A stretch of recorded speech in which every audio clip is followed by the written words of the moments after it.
You will see behavior changes in the ants within a few days after applying homemade borax ant killer.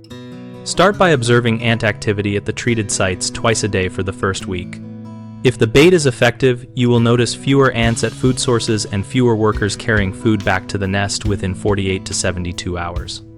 Look for ants that appear sluggish or disoriented near the bait, as that indicates they have consumed a toxic dose and are returning to the colony. After about 5 to 7 days, the scent trails that guided foragers should fade and you should stop seeing clear, continuous lines of ants marching to and from the nest.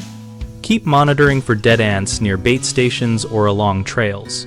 A slow buildup of deceased workers over several days often means the bait is being transferred to the colony and killing nestmates.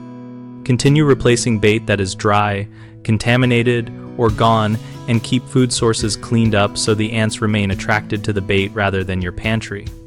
3 common mistakes are placing bait where it gets rained on or in direct sunlight, which can dissolve or bake the bait and make it unattractive, so move bait to dry shaded areas and replace it after storms. Another mistake is using sprays or strong cleaners near bait, which masks the bait scent and causes ants to ignore it, so stop other control methods near baited routes until you see trail disappearance.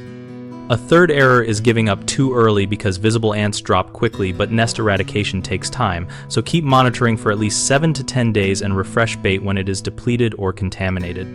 BigHomeProjects.com connects homeowners with local contractors and provides a community discussion area where we and others share practical pest control experiences and contractor recommendations. We help contractors find local work by listing projects and letting them join conversations with homeowners looking for reliable help.